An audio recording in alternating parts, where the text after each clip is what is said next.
Right, okay, today we're going to attempt to draw Mickey Mouse again, but this time with a lot of movement, a lot of emphasis on animation, where you've got the Mickey Mouse up there on your right hand side corner of your screen, and you can see that he is almost in mid-air running and with his hand up there. So there's a lot of movement in his gestures. So we're going to start with the biggest shape first, which is the head. So we'll position the head around about the middle of the page, not down here, a little bit higher actually, but around about the middle. Okay, so again, consider the position and the size of the head. So I'm going to start off. I'm using a coloured pencil if it's showing up as coloured. And I'm just doing a light sketchy line, or you should be doing a light sketchy line just around in a circular shape. Now, my circle's not perfect. That's why we've got many lines around there. Okay, so that's his head. Now, the angle of his head is slightly like that. So we'll put a halfway line down again, very lightly down the middle there, just to show that his head is not, straight up and down like that. So that is the angle of the head. Now, the body is not a circle shape this time. The body is going to come around and it's going to bend back the way. So actually what I'm going to do is suggest that this is the line for one arm that's sticking up in the air. And then if we take that line down and back again, that should follow the line of his shorts. And then his legs will come back and round, a wee bit of foreshortening there. And then we've got the shoe in the distance.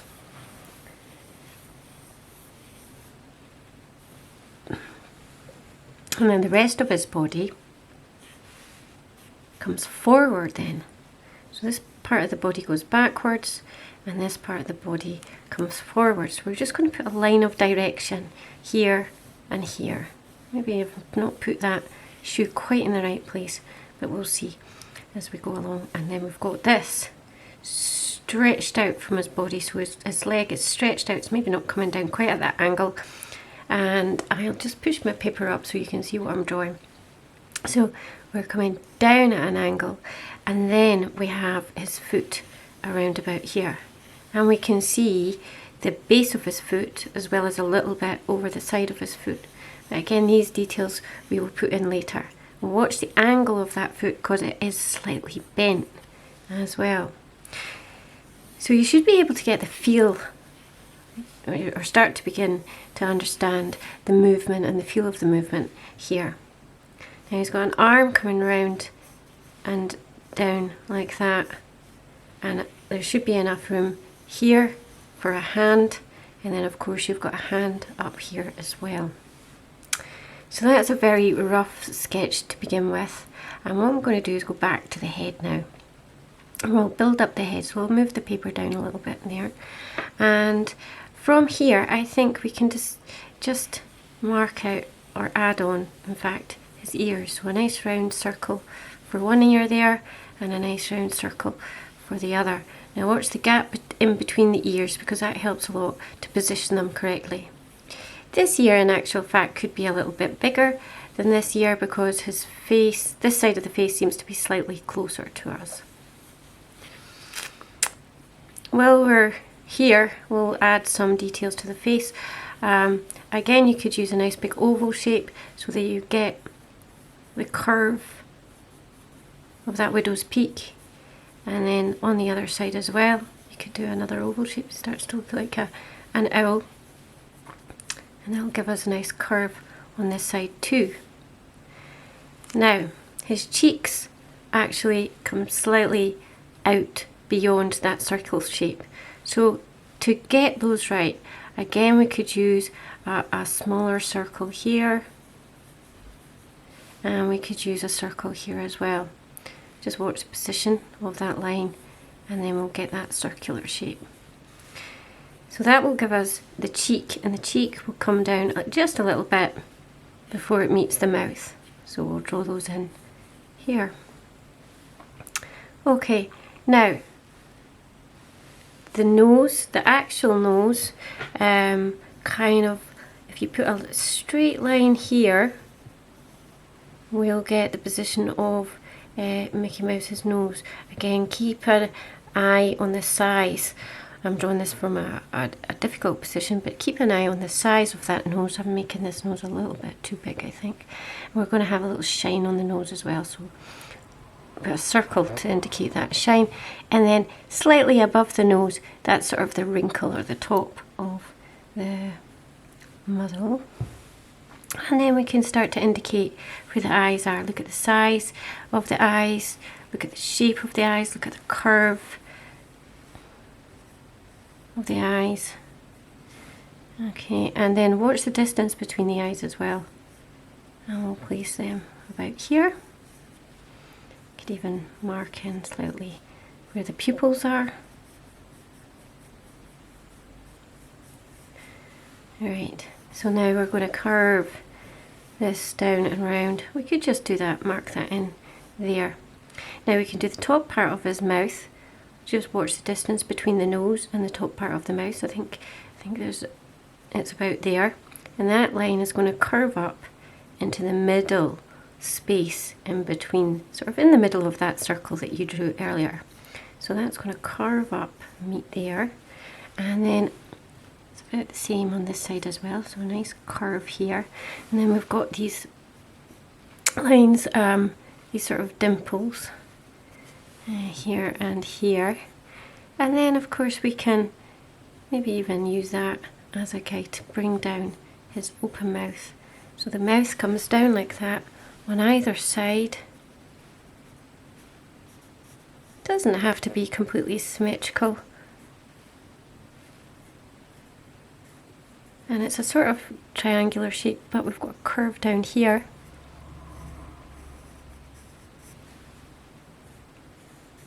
Go around there, and then we could maybe even put in his tongue.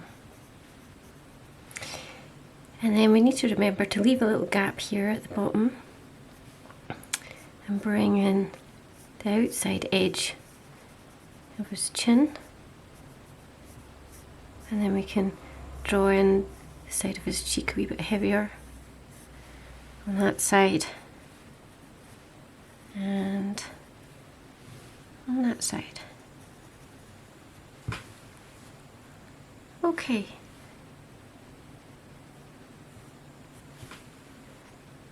So that's a nice rough sketch of the head.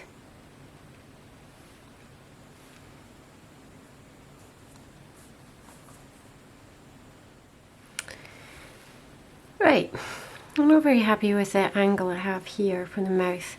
I think it should be more curved up the way. But never mind. So we're going to come under the mouth here, the chin even, and just note the kind of position of the body, because the body comes around and down, curves back the way. Okay, something like that. And then we're going to look at the distance between that and just under this area here. We'll just draw in a curved line to show where the back is. Then we've got an almost horizontal line coming back the way, and a curve for his bottom coming right round. And then I think at this point it might help if we drew in the top part of his trousers, which bends round in almost a V shape with a curve. Right, I'm just looking at the angle here. Could be more curved. Then under here we've got the middle of his trousers, which is stretched as he's running, and then we've got that coming round, and just the end of his trouser leg here, or shorts, coming round and down like that. And then there's a slight very slight S sort of shape in here. Got that stretch line, and then another line to sort of create a V shape here, and that lines up with the bottom of his trouser leg here. So that line connects to that oval shape, and we'll put the leg inside that oval shape, and then there's a very sort of exaggerated curve here where the air is rushing in. And then on this side then, that will allow us to start drawing in a leg, so we can see a curved line, a short curved line like that, a longer curved line on this side, and then we imagine his knee hits here, and then we're going to curve another line here, but watch, there's a gap, and then there's a straightening of the line just ever so slightly there before we curve round, so his knee is here. Okay, and then inside this shape we have another oval shape which curves around his knee. And then we can begin to draw in the shoe, and the shoe comes around like that, straightens up a little bit, so watch the angle of this, and then curves around.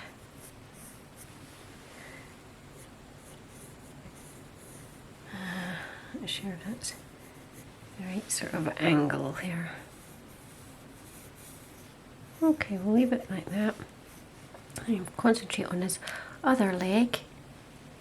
We'll move the paper up so you can see, and we are just going to stretch that out, two straight lines in parallel, and then a curvy line here which comes beyond those lines, those parallel lines, and then we've got an angle here.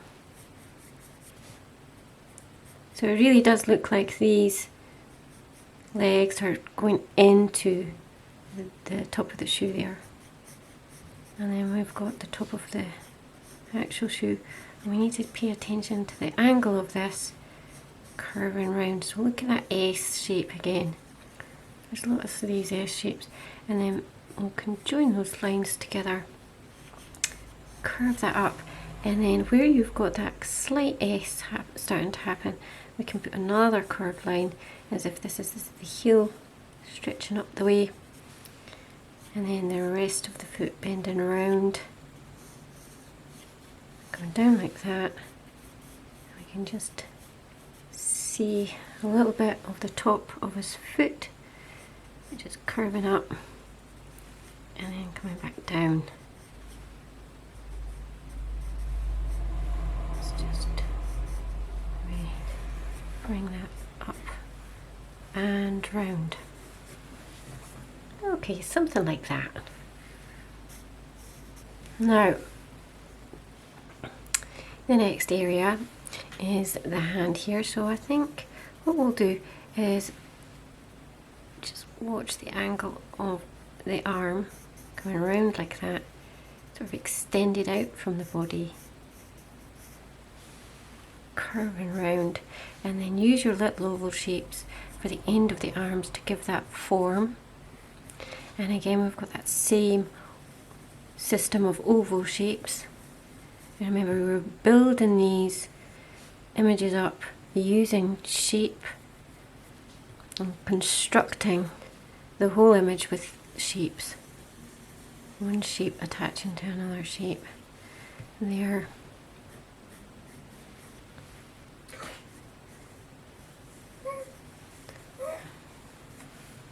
And there.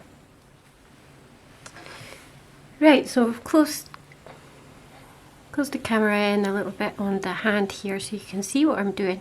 So we've got a circle there for the main part of the hand, and we're going to stretch out one of the fingers from the side, and then we're going to stretch out another finger, curving round at the top. So again, we've got a mixture of these straight lines and curved lines. And this one curves over, this is a little bit wider, this curve, and then we're going to have a T shape. So this is going to be a fairly straight line with a curved line for the thumb, which is bent down underneath, and then this finger here curves down into towards the palm of the hand. So this line here doesn't meet up with the edge, and then you've got that nice T shape that you find in these characters. Alright, so and then you would probably have the famous 3 lines and his glove to add later on. Right, now I'm going to bring the drawing down again, and this time we're going to have a look at his other arm. Now the arm is stretching up here away from his face, but actually we can see the arm come from the body, so we'll bring the arm over here slightly and we'll bring it here. So the original position of the arm wasn't quite right, but I think that's better. Now because this hand is reaching towards us, we're allowed to make that a bit bigger, and that again will help to exaggerate perspective and exaggerate the movement of the character. So a nice big round circle for the palm of the hand, and this time we've got a thumb that's outstretched, so we could use a line and circle at the top of that line, and then we can just go around that, watching out for any straight lines, curve straight. Okay, and then that thumb is bent back, and then the rest of the hand is stretched out and away from us. So let's bring these curves round and then stretch them. And this is actually going slightly up. It's not horizontal, it's going angled slightly upwards. So we'll use that circular shape to give us the palm of his hand. You could always put in that middle line there. And then we can start with the pinky finger, using a circle at the top, using that to construct the curve of the top of the finger into the palm there, and that line touches here. And then the next finger, the middle finger, is coming up straight out, and again you could use a little circle here for the fingertip, which again curves round and meets.